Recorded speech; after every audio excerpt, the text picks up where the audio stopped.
Je vous présente la résistance séculaire pour les droits de la femme tunisienne. La femme tunisienne pour l'égalité à travers l'histoire.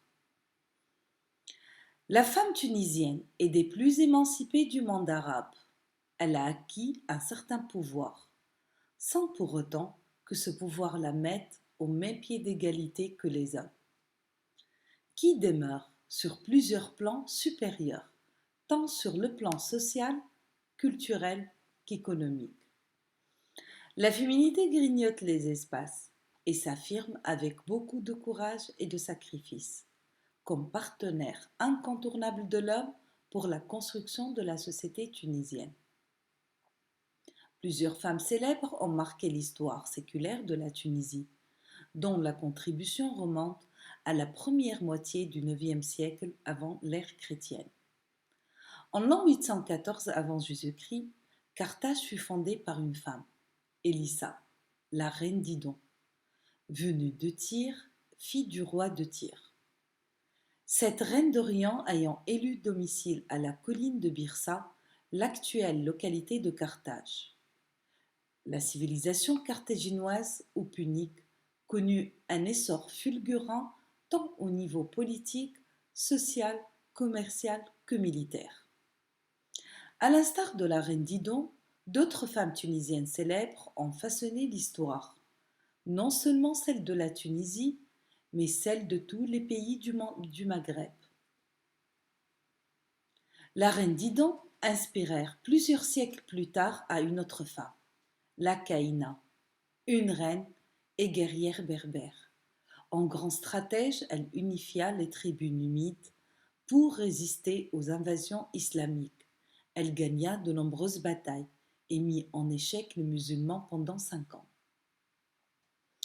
Il a fallu attendre la promulgation du Code du statut personnel par Habib Bourguiba, premier président de la République tunisienne, le 13 août 1956, pour abolir définitivement la polygamie en Tunisie.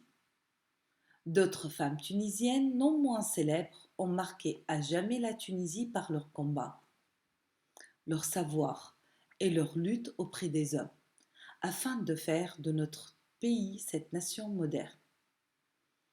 Le combat de la femme tunisienne ne s'est pas limité à la résistance politique contre toute forme de colonisation de son pays, ni seulement contre la domination de la gente masculine pour faire valoir ses droits de femme. Elle se bat toujours aussi contre les inégalités sociales, la pauvreté, l'exclusion et toute forme de racisme. Les femmes tunisiennes ont façonné l'histoire de la Tunisie d'aujourd'hui. À cette occasion qui m'est offerte pour parler d'elles, je dois rendre hommage aussi à Nabiha Ben Abdallah, née en 1919, militante pour l'indépendance de la Tunisie et surtout une des fondatrices du mouvement féminin tunisien. Tawhida Béchir, née en 1909, décédée en 2010, première jeune fille bachelière en Tunisie en 1928 et première femme du monde arabe à exercer la médecine à partir de 1936. Comment oublier Radia Haded, née en 1922, décédée en 2003, militante féministe et première présidente de l'Union des femmes en Tunisie, dont le combat pour les droits de la femme annonça la promulgation du futur Code du statut personnel en 1956. Radia Haded est probablement la première militante arabe et tunisienne anti-voile. La lutte pour l'égalité des droits entre hommes et femmes en Tunisie n'était pas du seul ressort des femmes musulmanes. Une figure juive franco-tunisienne, Gisèle Halimi, avocate, la première femme à entrer au barreau de Tunis en 1949. Militante pour l'indépendance de la Tunisie, mais aussi de l'Algérie. Gisèle Halimi s'est distinguée non seulement par son attachement à son pays, la Tunisie, mais surtout par son militantisme féminin et son combat contre toutes sortes de ségrégation, de torture et de haine. Le Code du statut personnel en 1956 et émancipation de la femme tunisienne.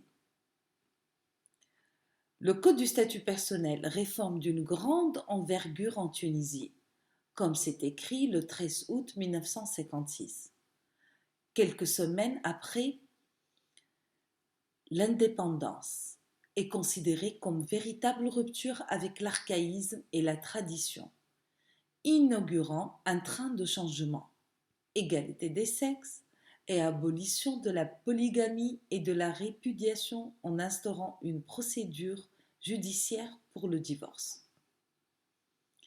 1956 est une année phare pour la femme tunisienne, qui jouit désormais d'une certaine liberté de choix de son époux. Elle n'est plus considérée comme un être mineur et ne partage plus son mari avec d'autres femmes. Avec le Code du statut personnel et toutes les réformes initiées par Habib Bourguiba, initiateur de la laïcité, la Tunisie a vécu une véritable accélération de l'histoire, qui a tenté, non sans peine, de bousculer les vieilles traditions en poursuivant une politique audacieuse et innovante, l'ayant inscrite dans le processus de la modernité. Le droit de vote accordé aux femmes tunisiennes en 1959 est une première très importante dans le monde arabe. La femme tunisienne a pris part au vote bien avant les femmes d'un certain nombre de pays occidentaux, comme Chypre en 1960, Monaco en 1962, la Suisse en 1971, le Portugal en 1976, et j'en passe. Aussi alors que dans d'autres pays, les femmes avortaient dans la discrétion, sous peine d'être poursuivies pénalement.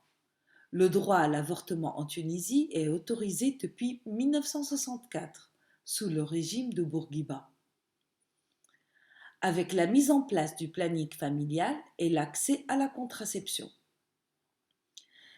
L'exception tunisienne dans un monde arabe où la question reste aujourd'hui encore largement taboue est considérée comme une première dans le monde arabe, mais également un modèle de réussite sociale. Cependant, le Code du statut personnel conserve néanmoins l'inégalité des femmes et des hommes concernant l'héritage, contrairement aux autres pays arabes et musulmans. Cette réforme progressiste du président Bourguiba a abandonné la source du droit musulman pour régir le statut des femmes et de la famille en Tunisie. La généralisation de l'éducation et sa gratuité pour toutes les Tunisiennes et tous les Tunisiens sont les meilleurs garants pour accéder à cette modernité, chère au père de la première République tunisienne. Plus du tiers du budget national est alloué à l'éducation nationale, à l'enseignement supérieur et à la recherche. Pour consolider les nouveaux acquis de la femme tunisienne, la mixité dans l'enseignement est préconisée. L'enseignement est obligatoire jusqu'à l'âge de 16 ans. Aujourd'hui, les filles sont plus nombreuses à l'université, toutes spécialités confondues. Le pourcentage de leur réussite dépasse maintenant celui des garçons, quel que soit le domaine de spécialisation. Pour ce qui est de la place que la femme occupe dans la société tunisienne, les lois en vigueur lui permettant de jouer pleinement son rôle. La quasi-totalité des professions se sont féminisées et celles qui étaient jusqu'alors strictement réservées aux hommes lui sont désormais ouvertes.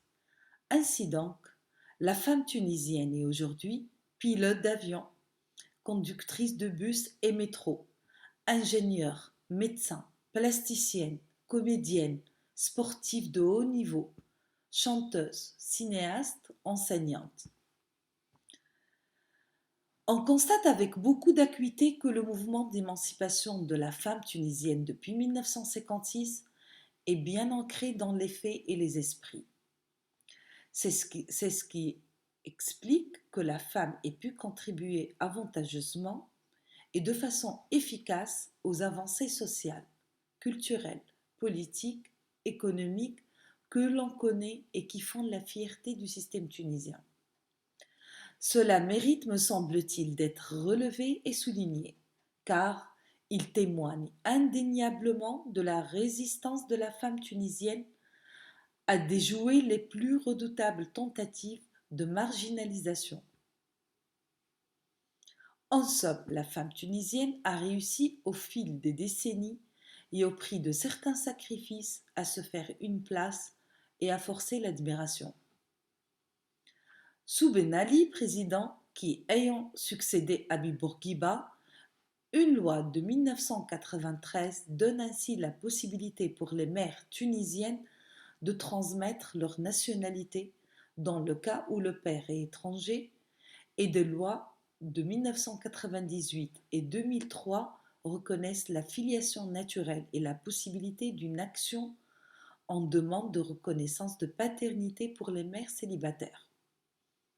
Sur le plan culturel et artistique, la femme tunisienne a conquis beaucoup d'espace dans les médias et la création, aussi bien le cinéma, le théâtre, les arts plastiques que la presse écrite ou audiovisuelle ont consacré la femme en mettant en relief son combat incessant pour préserver les acquis du code du statut personnel.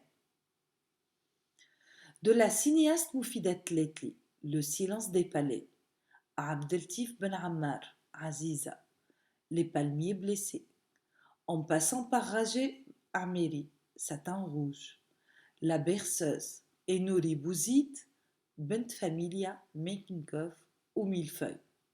L'on constate que les problématiques de la condition de la femme, tant paysanne, rurale ou citadine, militante, femme politique, femme soumise que femme révoltée, ont été le plus abordées devant la place qu'occupe la femme tunisienne dans la société d'aujourd'hui.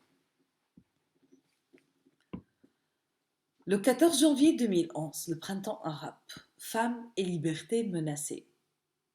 Le 14 janvier 2011, les femmes tunisiennes, jeunes et moins jeunes, sont descendues dans la rue à côté des hommes pour exprimer leur révolte et dire non aux inégalités sociales, pour réclamer le départ d'un président qui n'a pas tenu ses promesses de démocratiser la vie politique, de libérer la presse et de résorber le chômage, surtout chez les jeunes diplômés. Ainsi, la société civile tunisienne s'est demandé si le code du statut personnel qui organise un modèle familial basé sur l'égalité des hommes et des femmes dans la société tunisienne pouvait être modifié par la nouvelle assemblée constituante lors de la rédaction de la future constitution. L'article 28 de cette ébauche remplaçait le principe d'égalité entre l'homme et la femme par celui de complémentarité. En citant le texte de la Constitution, l'État assure la protection de la femme dans ses acquis sur le principe de complémentarité avec l'homme au sein de la famille et en tant qu'associé de l'homme dans le développement de la patrie. Les associations de féministes ont vivement réagi et se sont mobilisées conjointement avec des femmes et des hommes de la société civile jour et nuit pour manifester contre cet article de demander son retrait. La pression a été tellement importante que le 24 septembre 2012, l'Assemblée nationale constituante a retiré de l'article cette notion de complémentarité pour réintroduire celle de l'égalité. Certes, la femme tunisienne est au centre de la transition démocratique en Tunisie et les différentes positions contre son acquis juridique ont démontré la capacité des associations féministes et la société civile à se mobiliser et à manifester pour défendre ses droits et condamner leurs violations. Pour conclure, en paraphrasant partiellement Aragon, le poète français, qui dit que la femme est l'avenir de l'homme. Je dirais, sans femme libre, forte et indépendante, la Tunisie est ruine sans âme et désert sans vie. Je vous remercie pour votre attention.